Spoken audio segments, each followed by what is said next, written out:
एक छोटे से गांव में जोरा नाम का एक जादूगर अकेला ही रहता है, जो अपने पिता के सपनों को पूरा करते हुए एक बहुत बड़ा जादूगर बनना चाहता है। लेकिन उसके हर एक मैजिक शो में लोग उसका तिरस्कार करते हैं और उसके जादू का मजाक भी उड़ाते हैं। इसी दौरान उस जादूगर को जेल भी जाना पड़ता है, लेकिन फिर भी वो लोगों को जादू दिखाना नहीं छोड़ता। वो सच में एक अच्छा जादूगर होता है, लेकिन लोग उसे गलत समझ लेते हैं। अब ऐसे में अचानक ही उनके शहर में कुछ लोगों की रहस्यमय तरीके से हत्याएं होने लगती है, जिसे देखकर पुलिस भी हैरान थी। तो अब यह हत्याएं कौन और क्यों कर रहा है, और क्या जादूगर से इन हत्याओं का कोई लिंक है? क्या पुलिस असली कातिल को कभी पकड़ पाएगी या नहीं, यही देखेंगे हम आज की मिस्ट्री थ्रिलर कहानी में, जिसका नाम है जोरा कया थटुंगा। ये मूवी हाल ही में रिलीज हुई है, जिसे डायरेक्ट किया है विनेश जी ने। तो दोस्तों, अगर आपको क्राइम थ्रिलर मूवी देखना पसंद है तो हमारे वीडियो को लाइक और चैनल को सब्सक्राइब जरूर कीजिए, क्योंकि हम आपके लिए ऐसे धमाकेदार मूवीज लेकर आते हैं। तो चलिए बिना किसी देरी के शुरू करते हैं आज की कहानी। कहानी की शुरुआत में हम एक लड़की को देखते हैं, जो कि एक बहुत ही पुराने घर के पास किसी से मिलने के लिए आती है,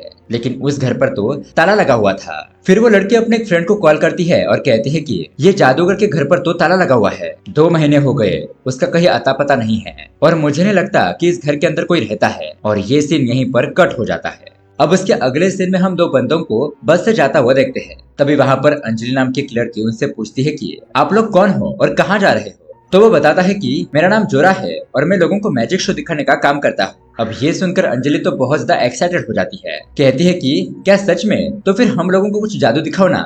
जोरा पूछता है कि तुम किस क्लास में पढ़ती हो। वो बताती है कि 6th क्लास में। फिर वो अपने ताश के पत्तों को निकालता है और अंजलि को उसमें से एक पत्ता निकालने के लिए कहता है। अंजलि एक पत्ता निकालकर उसे देखती है और फिर से उसे कार्ड के अंदर छुपा देती है। और अब जोरा अपने जादू से सेम उसी कार्ड को निकालकर उसे दिखाता है। तो जोरा के साथ काम करने वाला उसका दोस्त मंजू कहता है कि मेरा दोस्त एक बहुत ही बड़ा जादूगर है और वो इस शहर में बहुत बड़े बड़े जादू करके दिखाने वाला है। तो अब यहाँ पर अंजलि उसे कहती है कि क्या आप लोग मेरी मदद कर सकते हो? मेरे पिताजी ना बहुत ज्यादा शराब पीते हैं और वो काम पर भी नहीं जाते। क्या आप जादू से उनकी शराब छुड़ाने में मदद करोगे?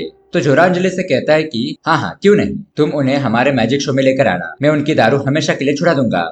अब इतने में ही वहां पर अंजलि का गाँव आ जाता है और वो जादूगर को बाय कहकर वहां से जाने लगती है। लेकिन तभी रास्ते में हम दुराई नाम के एक बंदे को देखते हैं, जो उस बच्ची अंजलि को घूरे जा रहा था। खैर, अब यह रात को हम जोरा का मैजिक शो देखते हैं, जिसमें सभी लोग बहुत ज्यादा फन और धमाल कर रहे होते हैं। उनका गाना और डांस देखकर सभी लोग बहुत ज्यादा एंजॉय कर रहे थे। फिर जोरा सभी लोगों को थोड़ा शांति से बिठाता है और अपने कुछ बहुत अच्छे अच्छे मैजिक दिखाने लगता है, जैसे चम्मच का शेप बदलना, टोपी से कबूतर निकालना, फूलों से डंडा बनाना। इस तरह के और भी अलग अलग जादू दिखाकर लोगों को एंटरटेन करने लगता है। अब उसके बाद वो यहाँ पर अपना एक थोड़ा सा रिस्की जादू दिखाने वाला था। वो वहाँ पर एक प्रॉम्प्ट को लेकर आता है, जिसके अंदर होल होता है और उस पर एक नुकीली चीज भी लगी होती है।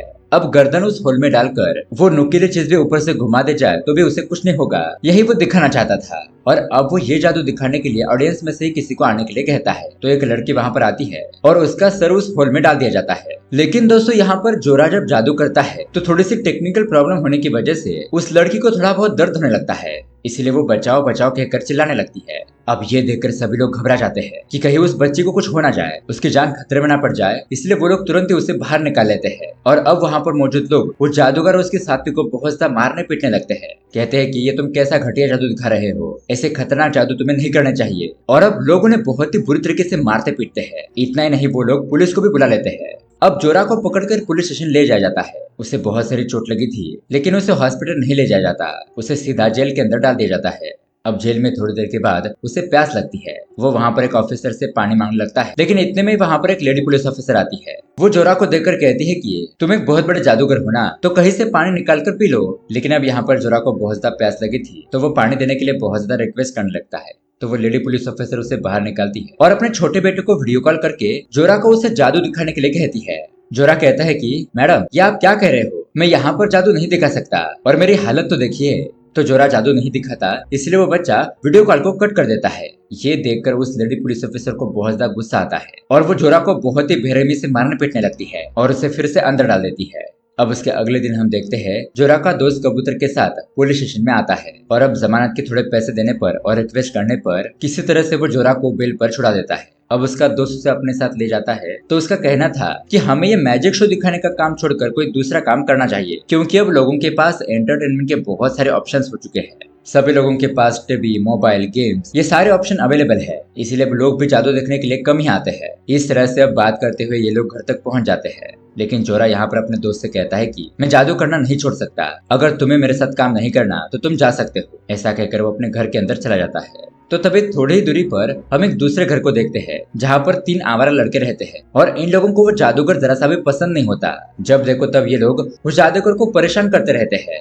अब जोरा घर के अंदर जाने पर अपने पिताजी के फोटो के साथ कुछ बातें करने लगता है। इतने में एक आदमी वहाँ पर आता है और कहता है कि बॉस ने तुमसे रेंट मांगा है। तो जोरा कहता है कि ठीक है, मैं 1-2 महीने में तुम्हें पैसे दे दूंगा, फिलहाल तुम यहाँ से जाओ। तो वो आदमी वहाँ से चला जाता है। अब यहाँ इस तरफ शहर में हम एक कैफे में 2 लड़कियों को देखते हैं। उनके नाम होते हैं नंदिनी और सारा। अब उस कैफे में जो टीवी होता है वहाँ पर उस जादूगर की ही न्यूज चल रही होती है। रिपोर्टर सुधा बताती है कि शहर में मैजिक शो का आयोजन किया गया था, जिसमें जोरा जादूगर ने बहुत ही अच्छे जादू दिखाए। और तभी नंदिनी ये सब कुछ न्यूज देखकर थोड़ा सा खुश हो जाती है, क्योंकि अब उसे उस जादूगर से मिलना था और उससे प्रोग्राम करवाना था। तो नंदिनी तुरंत ही अपनी फ्रेंड एंकर सुधा को कॉल करती है और उससे पूछती है कि तुम्हें ये जादूगर का वीडियो कहाँ से मिला, वो कहाँ पर रहता है, तुम्हें पता है क्या? सुधा कहती है कि वो वीडियो तो हमें इंटरनेट से मिला है, लेकिन मेरे पास उस जादूगर के बारे में कुछ जानकारी है, उसमें उसका एड्रेस भी मेंशन है, मैं तुम्हें भेजती हूँ। अब उसके थोड़ी देर बाद में हम देखते हैं नंदिनी अपने दोस्त के साथ उस एड्रेस पर पहुंच जाती है। वो उस पुराने घर के पास आती है तो वो 3 आवारा लड़के इन लड़कियों को देखकर वहीं पर बैठ जाते हैं और उन्हें घूरने लगते हैं।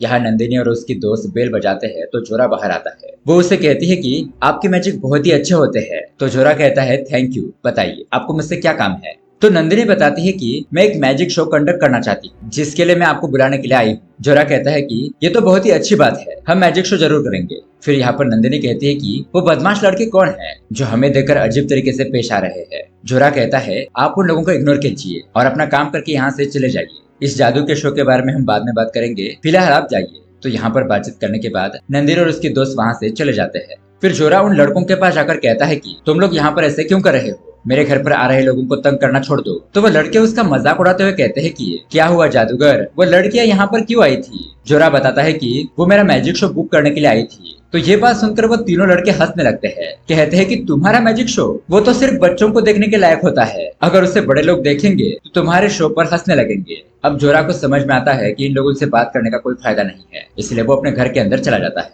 अब वो अपने पिताजी के फोटो को देखकर कहता है कि देखा ना पिताजी, आज लोग मेरा शो बुक करने के लिए आ रहे हैं, मैं बहुत ज्यादा खुश हूँ, आपका ऐसा आशीर्वाद बनाए रखिए। अब इसके कुछ दिन बाद हम देखते हैं जोरा का एक सोसाइटी में मैजिक शो होता है, जिसे नंदिनी ने अरेंज किया था। यहाँ पर जोरा लोगों को बहुत अच्छे मैजिक दिखाकर उनको एंटरटेन करता है। नंदिनी अपने दोस्त से कहती है देखा, किसी भी कलाकार में बहुत अच्छा पोटेंशियल होता है, बस जरूरत होती है उसे प्लेटफॉर्म मिलने की।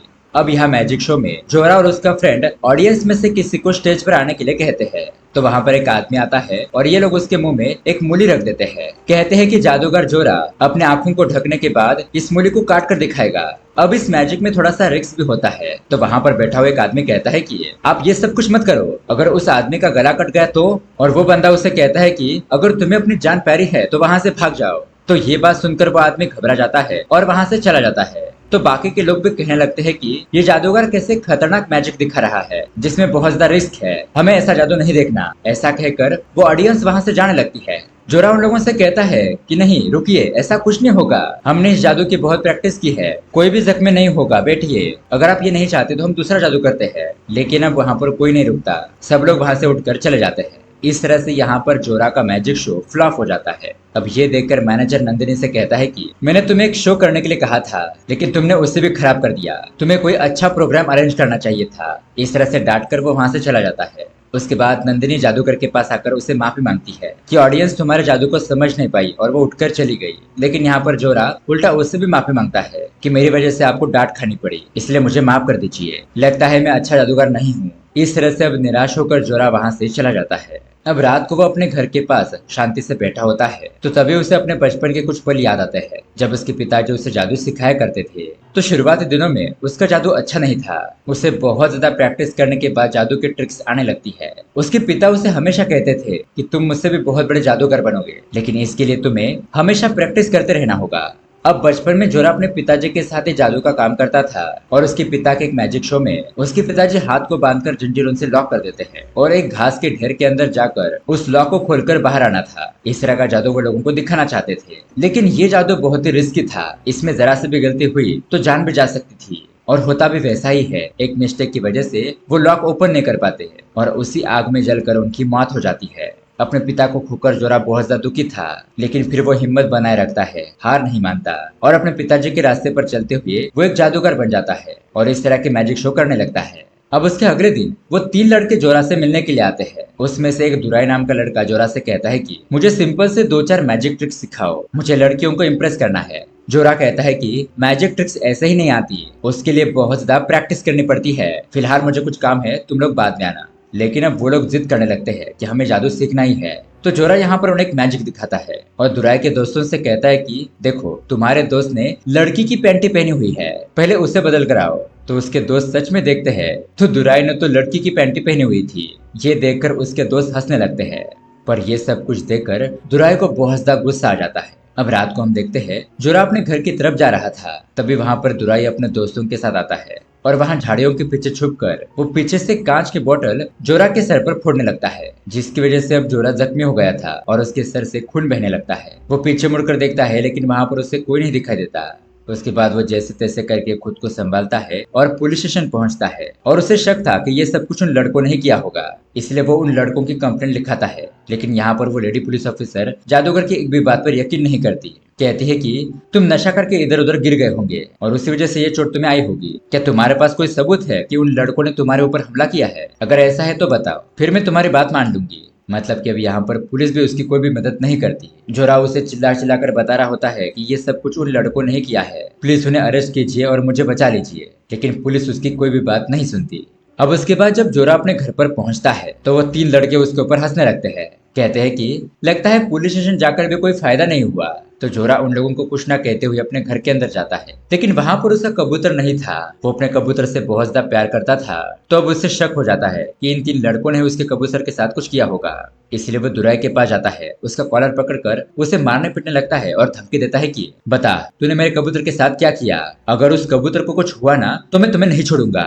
लेकिन वो कहता है कि हमने कुछ नहीं किया है, हमें तुम्हारे कबूतर के बारे में कुछ नहीं पता है। अगर तुम्हें ऐसा लगता है तो तुम सबूत लेकर आओ और फिर मुझे मारना। ऐसा कहते हुए वो उसे धक्का दे देते हैं। अब यहाँ पर जोरा भी कुछ नहीं कर सकता था, इसलिए वो चुपचाप मायूस होकर अपने घर के अंदर चला जाता है। अब थोड़ी देर के बाद जादूगर से मिलने के लिए नंदिनी आती है। अब नंदिनी उससे अच्छी तरीके से बात करती है और उसे पूछती भी है, आज तुम इतने दुखी क्यों लग रहे हो? जोरा कहता है कि मेरा कबूतर सुबह से कहीं लापता है, लगता है उसके साथ किसी ने कुछ कर दिया है। तो यहाँ नंदिनी उसे हिम्मत देती है और कहती है कि ठीक है, तुम ज्यादा टेंशन मत लो, कुछ ही दिनों में तुम्हारा कबूतर वापस आ जाएगा। और मैं तुम्हें ये बताने के लिए आई थी कि कल सुबह 11 बजे हम कैफे में मिलते हैं, मुझे तुमसे कुछ बात करनी है, इसलिए तुम वहाँ पर जरूर आना। ऐसा बोलकर वो वहाँ से चली जाती है। अब ये देखकर ऐसा लग रहा था कि वो जोरा को लाइक करने लगी है और ये बात जोरा को भी बहुत ही अच्छी लगती है। वो भी नंदिनी के प्यार को देखकर खुश हो जाता है। यहाँ दूसरी तरफ हम काली भाई और समीर भाई नाम के 2 गुंडों को देखते हैं, जो उस छोटी बच्ची अंजलि के घर पर आते हैं और उसके पिता को बाहर निकाल कर बहुत ज्यादा मारने पीटने लगते हैं। दरअसल उसके पिता ने इन दोनों से कुछ पैसे उधार के तौर पर लिए थे, जो उसने अभी तक नहीं लौटाए थे। अब ये लोग उसे मार रहे होते हैं, तभी वहां पर काली भाई को किसी का कॉल आता है और ये लोग उस आदमी को जल्द से जल्द पैसा लौटाने की वार्निंग देकर वहां से चले जाते हैं। फिर हम उन 2 गुंडों को रात में देखते हैं। दुराई और उसका एक फ्रेंड उनसे मिलने के लिए आए थे। दरअसल जादूगर ने दुराई का कॉलर पकड़कर उसे मारने पीटने की कोशिश की थी। इस बात को लेकर दुराई बहुत ज्यादा गुस्सा हो गया था और वो उससे बदला लेना चाहता था। इसलिए वो उन दोनों भाइयों को जोरा की सुपारी देता है। कहता है कि तुम्हें उस जादूगर को सबक सिखाना है, उसे जान से नहीं मारना है, बस किसी तरह से उसके हाथ जख्मी कर दो, जिसकी वजह से वो कभी भी जादू ना कर पाए। यानी कि उसे जान से नहीं मारना है, बल्कि डराना है, धमकाना है, अपाहिज बना देना है। तो काली भाई कहता है कि ठीक है, तुम्हारा काम हो जाएगा, बस इसकी कीमत तय रखना। खैर, अब उसके अगले दिन हम देखते हैं जोरा अच्छी तरीके से तैयार होकर नंदिनी से मिलने के लिए जाने लगता है। तो वहाँ रास्ते में उसे एक आदमी मिलता है जो उसे कहता है कि मैं तुम्हें आगे ड्रॉप कर देता हूँ। तो वो उसके ऊपर भरोसा करके गाड़ी से जाने लगता है। लेकिन दोस्तों, ये समीर भाई उसे एक अनजान रास्ते पर लेकर आता है और तभी काली भाई वहां पर आकर एक हथियार से उसके ऊपर हमला कर देते हैं, जिससे कि अब उसके एक हाथ पर कट लग जाता है और बहुत सारा खून भी बहने लगता है। अब चीखने चिल्लाने की वजह से थोड़ी देर में वहां पर आसपास के लोग आ जाते हैं, तो उन्हें देखकर वो दोनों गुंडे वहां से भाग जाते हैं। उसके बाद तुरंत ही वहां पर एम्बुलेंस को बुलाया जाता है और जोरा को उसमें लेटाकर उसे तुरंत ही हॉस्पिटल ले जाया जाता है। यहाँ इस तरफ हम नंदिनी को देखते हैं जो कैफे में बैठकर जोरा का इंतजार कर रही थी, लेकिन बहुत देर तक जोरा वहां पर नहीं आता। आएगा भी कैसे, उसका तो एक्सीडेंट हो गया था। नंदिनी उसे बहुत सारे कॉल करती है लेकिन उसका एक भी कॉल नहीं लगता, इसलिए उसे अब जोरा की चिंता होने लगती है।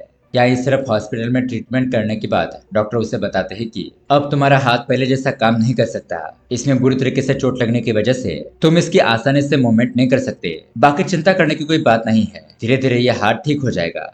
अब ये बात सुनकर जोरा बहुत ज्यादा दुखी हो जाता है कि अब उसे जादू करने में बहुत ज्यादा तकलीफ होगी। यहाँ इस तरफ हम उस बच्ची अंजलि को देखते हैं जो अपने घर की तरफ जा रही थी, लेकिन उसी रास्ते से दुराई और वो दो गुंडे भी जा रहे थे। तो ये लोग अचानक ही उस लड़की को पकड़ लेते हैं और अपनी गाड़ी के अंदर डालकर उसे जबरदस्ती वहां से ले जाते हैं। दूसरी तरफ नंदिनी जोरा के घर के पास आकर देखती है लेकिन वो उसे वहां पर नहीं मिलता। यहाँ इस तरफ हॉस्पिटल में जोरा निराश होकर बैठा होता है, लेकिन तभी वहां पर उसके पिता की आत्मा आकर उसे मोटिवेट करती है कि तुम्हें हार नहीं माननी है, बस जीते जाना है। अब उसके बाद रात में जोरा रिक्शा से अपने घर पर पहुंचता है तो वहीं पर हम उन 3 लड़कों को भी देखते हैं। उनमें से एक लड़का न्यूज पढ़ता है कि हमारे गांव की अंजलि नाम की एक लड़की के साथ गलत काम करके उसे किसी ने मारकर पानी में फेंक दिया। और दोस्तों जैसा कि हमें पता है ये सब कुछ उस घटिया दुराई नहीं किया था, क्योंकि दुराई और वो दो गुंडे अंजलि को पकड़कर अपने साथ ले गए थे। और उस न्यूज में ये भी लिखा था कि उस लड़की की डेड बॉडी को एक कब्रिस्तान में दफनाया गया है। तो अब थोड़ी देर बाद में रात को दुराई उस कब्रिस्तान में पहुंच जाता है। उस लड़की की लाश के गड्ढे के पास जाकर खुदाई करने लगता है, लेकिन तभी अचानक वहां पर किसी की लाश कब्र से बाहर आती है। और अब वहां रात के अंधेरे में धुंधला धुंधला दिखाई दे रहा था और उस लाश को अचानक ही जिंदा देखकर दुराई तो बहुत ज्यादा घबरा जाता है और उसके पीछे जो क्रॉस लगा होता है उससे उसका सर टकराने की वजह से दुराई की वहीं पर मौत हो जाती है। अब उसके अगली सुबह उस लोकेशन पर पुलिस पहुंच चुकी थी। किसी आदमी ने उन्हें इस लाश के बारे में बता दिया था। तो यहाँ पर पुलिस भी सोच में पड़ जाती है कि कब्रिस्तान में लाकर कोई किसी को कैसे मार सकता है या फिर इस आदमी की हत्या कैसे हुई होगी। तो यहाँ से शुरू हो जाता है इन्वेस्टिगेशन का सिलसिला। अब यह न्यूज रिपोर्टर सुधा अपने चैनल के जरिए बताती है कि शहर में एक नौजवान लड़के दुराई की हत्या हुई है और पुलिस इस केस की छानबीन कर रही है। तो वही एक होटल में जोरा भी ये न्यूज देख रहा होता है। और दोस्तों यहाँ पर आता है एक ट्विस्ट। दरअसल उस रात कब्रिस्तान में अचानक जोरा ही उठकर सामने बैठ गया था और अंधेरे में कुछ ठीक से ना देखने की वजह से दुराई बहुत ज्यादा डर गया था और उसका सर पीछे क्रॉस से टकराने की वजह से उसकी वहीं पर मौत हो गई थी। और अब यहाँ पर जोरा सबसे छुप कर रह रहा था। उसके बाद नंदिनी और उसके फ्रेंड जोरा से मिलने के लिए आते हैं। ये लोग उसके घर पर पहुंचते हैं लेकिन अभी भी वहां पर कोई नहीं था। तो यहाँ पर नंदिनी पहली बार जब जोरा से मिलने के लिए आई थी तब उन्हें वो लड़के छेड़ रहे थे। यही बात वो अपने दोस्त सुधा को बता देती है और फिर सुधा यही न्यूज पुलिस वालों को बता देती है कि उस दुराई की मौत हुई है ना। तो वो दुराई और उसके दोस्त जादूगर के आसपास ही टहलते रहते थे और जादूगर का और उनका झगड़ा भी हुआ था। तो इंस्पेक्टर रवि यही बात अपने सीनियर ऑफिसर को कॉल करके बता देता है। तो अगले ही सीन में हम यहाँ आईपीएस ऑफिसर हरिहरन को देखते हैं। वो यहाँ पर उस लेडी पुलिस ऑफिसर को बुलाता है और उसे सस्पेंड कर देता है। कहता है कि मुझे पता चला है कि जो भी मुजरिम तुम्हारे थाने में आते हैं तुम उनके साथ गलत व्यवहार करती हो और उस जादूगर को भी तुमने मारा पीटा था। हम जनता के सेवक है, इसलिए हमें उनकी प्रॉब्लम सुलझाने का काम करना चाहिए, ना कि बढ़ाने का। और अगर तुम ये नहीं कर सकती तो तुम रेस्ट करो, तुम्हें काम पर आने की कोई जरूरत नहीं है। उसके बाद यहाँ पर ऑफिसर हरिहरन इस केस को टेक ओवर करता है। अब उसे उस जादूगर के ऊपर शक हो गया था, इसलिए वो उसके दोस्त को बुलाकर पूछताछ करता है। तो उसका दोस्त मनी बताता है कि सर जोरा एक बहुत ही अच्छा बंदा है, वो ऐसे ही किसी का मर्डर करने का काम नहीं कर सकता। अब उसके बाद एक पुरानी फैक्ट्री में हम उन 2 गुंडों को और दुराई के दोस्तों को देखते हैं। काली भाई उनसे पूछता है कि दुराई को किसने मारा, क्या इसके बारे में तुम्हें कुछ आइडिया है। तो दुराई के दोस्त कहते हैं कि नहीं, हमें कुछ भी नहीं पता। अब यहाँ पर काली भाई उन लोगों से कहता है कि हमें सतर्क रहना होगा, क्योंकि ये जो कोई भी है उसका अगला टारगेट हम भी हो सकते हैं, इसलिए हमें कुछ दिनों के लिए छुप कर रहना चाहिए। तो दुराई के दोस्त कहते हैं कि 2-4 महीनों से उस जादूगर का घर बंद पड़ा है, हम उसी घर के अंदर छुप जाते हैं, किसी को कुछ पता नहीं चलेगा। इस तरह से रात में वो वहां पर आते हैं और घर का ताला तोड़कर अंदर चले जाते हैं। लेकिन दोस्तों उन्हें क्या पता था कि मौत उनका वहीं पर इंतजार कर रही होगी, क्योंकि दोस्तों जोरा भी उसी घर में छुप कर रह रहा था। अब अगली सुबह नंदिनी फिर से यहाँ पर आती है, लेकिन उसे ताला ही नजर आता है। तो वो अपने दोस्त को कॉल करके बताती है कि 2-4 महीनों से जोरा का कुछ भी अता पता नहीं है। और दोस्तों ये वही सीन होता है जिससे हमने मूवी के स्टार्टिंग में देखा था। अब रात को दुराई के दोस्त बाहर से आकर घर का ताला खोलते हैं। दरअसल समीर भाई को बाहर कुछ काम था, इसलिए अब काले भाई अंदर छुप जाता है और समीर भाई अपना काम करने के लिए उस लड़के के साथ चला जाता है। अब ये लोग एक जगह पर रुकते हैं तो उस बाइक वाले लड़के को कुछ काम आता है, इसलिए वो वहां से चला जाता है। अब समीर भाई किसी ब्रिज पर खड़ा था और अचानक ही उसे कुछ धक्का लगते हुए ऐसा महसूस होता है और उस पुल के नीचे गिरने की वजह से तुरंत ही उसकी मौत हो जाती है। यहाँ काली भाई को उस घर में डरावनी आवाज सुनाई दे रही थी, जिससे कि वो बहुत ज्यादा घबरा जाता है। उस घर से भागने की कोशिश करता है, लेकिन उस घर के सभी दरवाजे और खिड़कियां पूरी तरीके से बंद हो चुकी थी। अब उसके अगले दिन हम देखते हैं पुलिस और न्यूज रिपोर्टर वाले उस ब्रिज वाले लोकेशन पर पहुंच जाते हैं और पुलिस वाले भी ये मौत देखकर हैरान थे। यहाँ इस तरफ दुराई के दोस्त भी डर जाते हैं कि कहीं अगला नंबर हमारा ना हो। उसके बाद पुलिस स्टेशन में रात को उस ब्रिज के आसपास गुजर रहे कुछ लोगों को पकड़ कर लाया जाता है, लेकिन उनसे पूछताछ करने पर कोई भी सुराग नहीं मिलता, क्योंकि उन लोगों ने कुछ नहीं किया था। उसके बाद ये तीन ऑफिसर गहराई से इस केस के बारे में सोचने लगते हैं कि मर्डर की जगह पर ना ही कोई सुराग मिला, ना ही कोई ऐसी चीज जिससे कि खूनी को पकड़ा जा सके। और पोस्टमार्टम रिपोर्ट में भी यही आया है कि मरने से पहले वो लोग बहुत ज्यादा घबरा गए थे और शरीर पर बहुत ही गहरी चोट लगने की वजह से उनकी मौत हुई है, और बाकी कुछ सस्पिशियस ऐसा नहीं दिखा था। अब रात को उसी घर में काली भाई को जोरा दिखाई देता है। जोरा उसे कहता है कि तुमने मेरा हाथ कट करके बहुत बड़ी गलती कर दी, और उस बच्ची अंजलि ने तुम्हारा क्या बिगाड़ा था जो तुम लोगों ने उसके साथ दुष्कर्म किया। अब देखो मैं तुम लोगों का क्या हश्र करता हूँ। इस तरह से वो उसे एक बॉक्स में ट्रैप करता है और घसीटते हुए बाहर ले जाकर एक ऊंचे पेड़ से टांग देता है। फिर वो उसे वहां से गिरा देता है। अब बहुत ज्यादा ऊंचाई से सर के बल पर गिरने की वजह से काली भाई की भी वहीं पर मौत हो जाती है। और अगले ही दिन इस हत्या की न्यूज भी टीवी न्यूज चैनल पर दिखाई जाती है कि पुलिस अभी तक इस हत्या के किलर को पकड़ नहीं पा रही। नंदिनी भी ये न्यूज देखकर थोड़ा परेशान हो जाती है। वो सोच रही थी कि आखिरकार जोरा कहाँ होगा। फिर रात को हम देखते हैं ऑफिसर हरिहर अपनी टीम के साथ जोरा के घर पर पहुंचते हैं, लेकिन उस घर में अचानक ही आग लग जाती है। फिर फायर ब्रिगेड वालों को बुलाकर जल्दी से आग बुझाई जाती है, और घर के अंदर छानबीन करने पर भी उन लोगों को कुछ नहीं मिलता। यहाँ पुलिस जोरा को पकड़ ही नहीं पाती। इस तरह से दुराई, काली और समीर ने उस बच्ची अंजलि के साथ जो गलत काम किया था, जोरा उन लोगों को मारकर उन्हें उनकी किए की सजा दिला देता है, और वो पुलिस को भी चकमा देकर भाग गया था। कहानी के एंडिंग में हम देखते हैं कि नंदिनी को जोरा का कॉल आता है और वो उसे कहता है कि मैं जल्दी आ रहा हूँ, मेरा इंतजार करना। और उसकी ये बात सुनकर नंदिनी तो बहुत ज्यादा खुश हो जाती है। इस तरह से दोस्तों ये कहानी यहीं पर एंड हो जाती है। तो दोस्तों ये कहानी आपको कैसी लगी हमें कमेंट करके जरूर बताइएगा। साथ ही ऐसे ही अमेजिंग मूवी देखने के लिए हमारे चैनल को सब्सक्राइब जरूर कीजिए। मिलते हैं अगली वीडियो में। Thanks for watching.